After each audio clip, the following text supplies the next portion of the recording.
Muito obrigado, Sr. Presidente.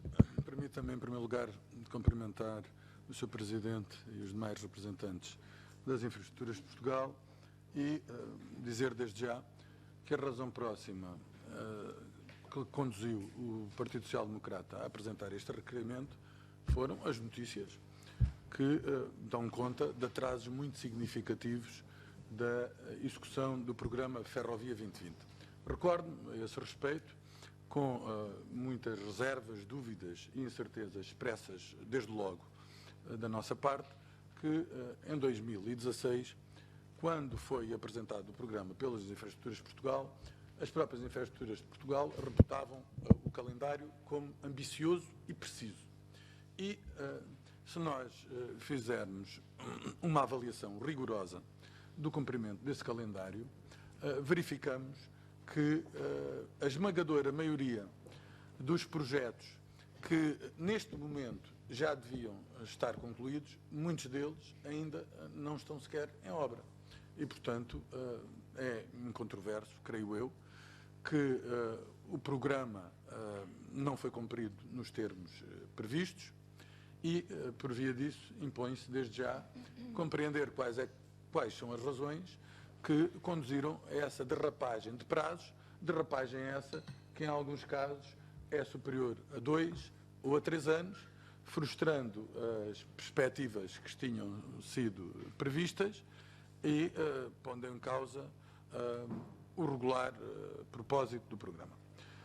Basta atentar naquilo que temos para os principais investimentos, para esses 2,2 milhões de euros, e verificarmos que, em inúmeros casos, as obras que ainda não começaram já deviam estar concluídas. Nós temos, por exemplo, para a obra concluída Évora Norte, terceiro trimestre de 2017, Évora Norte, Elvas, Fronteira, quarto trimestre de 2019, Évora Caia, quarto trimestre de 2019, Ovar Gaia, terceiro trimestre de 2019, Alfarelos, Pampilhosa, quarto trimestre de 2017, Val de Santarém, Entroncamento, Braço de Prata, Alverca, enfim, se fizermos uma avaliação daquilo que nos foi proposto por comparação àquilo que está concretizado, é absolutamente óbvio que a obra concluída é exígua e que muitos dos projetos que já deviam estar concluídos e em fase de concretização ainda estão em fase de projeto, tal qual o Sr. Presidente teve a ocasião de reconhecer. E, portanto, eu creio que também é importante precisar, por clareza, não apenas para os senhores deputados, mas para os portugueses em geral, a diferença entre projeto e obra. E não sei se da sua exposição me permita-me, se tal ficou absolutamente claro. Porque as pessoas, quando ouvem projetos concluídos, elas estão na expectativa que a obra seja concluída. E, de facto, aquilo que se verifica é que do volume de obra prevista a que está concluída é muito reduzida. E, portanto, imagino eu que talvez não seja superior a 15%. No princípio do ano 2019 falava-se em 9%, exceto aquele troço que tinha sido chumbado pela Comissão Europeia e, portanto, fazia reduzir o programa 2,7 mil milhões de euros para 2 mil milhões de euros, agora com 2.200 milhões de euros por força da inclusão de mais duas vias, e isso, desde logo, carece de uma explicação. Explicação por inúmeras razões. Desde logo porque o anterior governo, lançando mão da programação das infraestruturas de Portugal, teve incontáveis episódios em que propagandeou esse facto. Disse que era o maior investimento, que esse investimento estaria largamente pronto no fim da legislatura e, desse ponto de vista, lançam mão da credibilidade técnica das infraestruturas de Portugal para sublinhar um ponto de intervenção política que era absolutamente vital para o Governo fazer notar. E, portanto, demos até incontáveis episódios alguns do domínio do caricatural, como foi a circunstância do Ministro Pedro Marques ter participado em inaugurações que, no fim de contas, não eram inaugurações porque nem obra havia.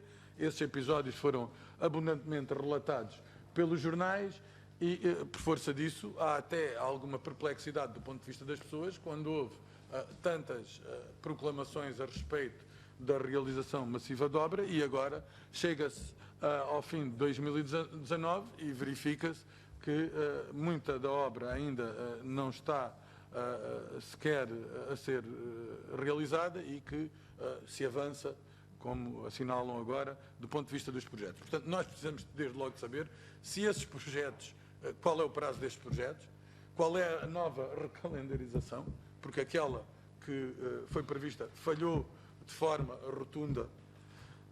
Saber também se as dificuldades que se enfrentam deste ponto de vista têm alguma razão de natureza financeira ou designadamente, as que se prendem com concursos que ficam vazios ou desertos.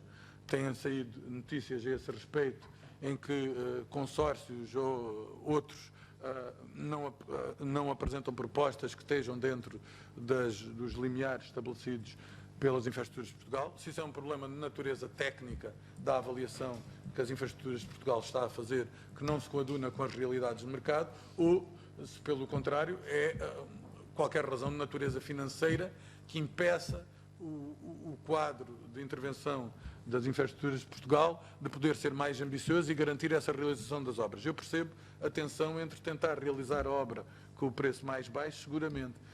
Agora, muitas das vezes, e nós, em relação ao anterior governo, enfrentamos isso em múltiplas ocasiões, verificamos que, muitas vezes, em diversos domínios da vida pública, era utilizado como um expediente para protelar a realização das obras, não assegurando a realização de investimento público. E, portanto, o grosso do investimento público que devia ser aqui assegurado está aquém, e a perspectiva é que venha a ser feita nesta legislatura. Portanto, nós precisamos de compromissos firmes, de compromissos sólidos, precisamos de saber as razões que determinaram que haja estes atrasos tão significativos e precisamos de um novo cronograma. E precisamos também, já agora, saber, pela razão de ter sido conhecido o Orçamento de Estado, se os 250 milhões de euros que estão previstos no Orçamento de Estado estão em linha com a reprogramação que as Infraestruturas de Portugal fez e se, de algum ponto de vista, do ponto de vista do financiamento destas intervenções, não se corre o risco de se perder fundos comunitários e se as Infraestruturas de Portugal têm o processo completamente controlado. Muito obrigado.